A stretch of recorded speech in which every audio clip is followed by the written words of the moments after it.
Hello there, my name is Anita Isioma, and today I'll be talking about different types of helpers.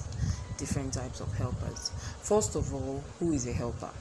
A helper is a person who renders support, meets you at the point of your needs, someone who renders encouragement, serves as a support system, encourages you, and tries to bring out the best in you. Okay, that's who a helper is. Different types of helpers. From my standpoint, or let me say from keen observation, I believe there are 4 types of helpers. Number 1 is a parasitic helper. 2, the manipulative helper.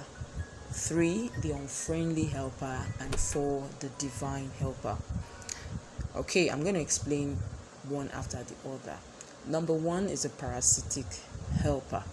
Just as the name implies, parasitic.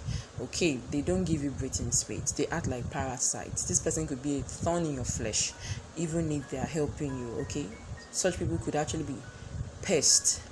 Okay, they could be a kind of bone in your neck.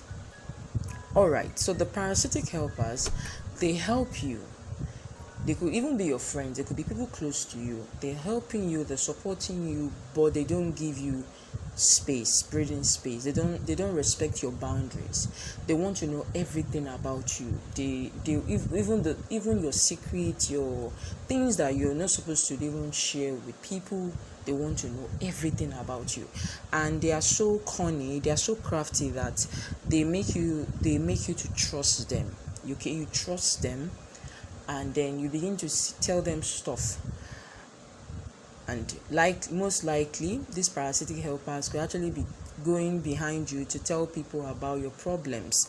Okay, but in front of you they're smiling, and like I said, they don't give you breathing space. So the parasitic helpers, they are helping you, but they don't respect boundaries. They don't respect your privacy. Number 2 is the manipulative helpers. So they manipulate you. These kind of people are usually abusive, and when you say abuse is not always violent. Someone could abuse you mentally, or someone could abuse you emotionally, someone can abuse you financially. It doesn't mean that they are punching you or they are inflicting injuries on your body. So the manipulative helpers, they are helping you, they are being nice to you, but they're trying to control you. So this kind of people, even when you bring up suggestions, even when you share your ideas with them, your dreams, your goals, they always want to fine-tune it to their own way.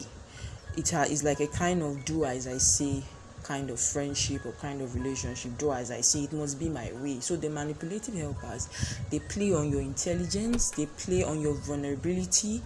You may tell them stuff, open up to them, and if you have any misunderstanding with this kind of helpers, if you have any conflict, any clash with them, they will remind you of your secrets, they will remind you of your past, they begin to threaten you. They may even tell you that, oh, if not for me, would you be like this? Am I not the one that helped you? Remember where I picked you up from? This, that. They may even threaten to expose your secret to people. Okay, those are the manipulative helpers. They always want you to keep coming back to them, just like the parasitic helpers. Okay, but the difference between the manipulative and the parasitic helper is that the manipulative may sometimes respect your privacy or your boundaries, sometimes, not always. So there's a kind of similarity between the parasitic helpers and the manipulative. The parasitic may not necessarily manipulate you, but they are always, they don't let you breathe. Like, oh, I'm helping you, I must know everything about you. Manipulative helpers also do that. They may also want to know everything about you. Okay, but the difference there is that the manipulative try to control you. They always want they always want you to dance to their tune, whether it's convenient or not. And whenever you're trying to detach yourself from this kind of helpers, it becomes a tough issue. Okay, like I said, they'll begin to remind you of your past or how much they've helped you, and then they talk you down. Those are the manipulative helpers. Number 3, the unfriendly helpers. This kind of helpers, let's say they could help you randomly. They could just help you out of the blues. They are the kind of people that if you are in an emergency or an urgent situation in a tight corner, you may actually call them. They can actually help you, but deep down they are not your friends. They don't really like you. They're just helping you maybe because they feel constrained. They feel like, okay, they don't have a choice. So such people, they could be your leaders, they could be your boss, your employer, someone that you look up to, a mentor, or let's not use the word mentor. Well, there are mentors that may not actually like their mentees, because of this kind of envious mindset. Some people, when they are coaching you and they see that your potential is higher than theirs, they begin to feel threatened. So that's the context I'm referring to. The unfriendly helpers, they are not your friends. They may help you if they feel constrained to do that.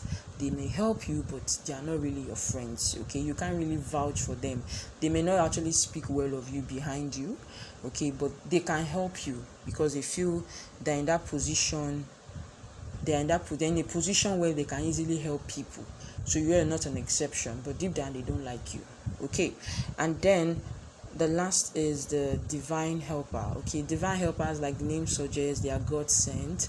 For example, in the Bible, the friendship between David and Jonathan. Jonathan actually helped David to escape from his father, King Saul. Jonathan helped David to the extent that he wasn't so crazy about being the king, about being the next king. Okay, by inheritance, Jonathan was supposed to take over King Saul, but he wasn't crazy about the throne. He had even preferred David to be on the throne. So this kind of divine helpers, they are God sent. It is God that sends them into your life, and it's always good to pray for God to send you helpers. We are humans, no one is an island. We need people. We also need people to help us, people to push us, people to encourage us, to strengthen our belief, our faith in God. Okay, so a recap: 4 types of helpers. Number 1, the parasitic; 2, the manipulative; 3, the unfriendly; and 4, the divine helpers. I hope this message meets you well, and I hope you've learned 1 or 2 things. And feel free to share your ideas, additions in the comment section.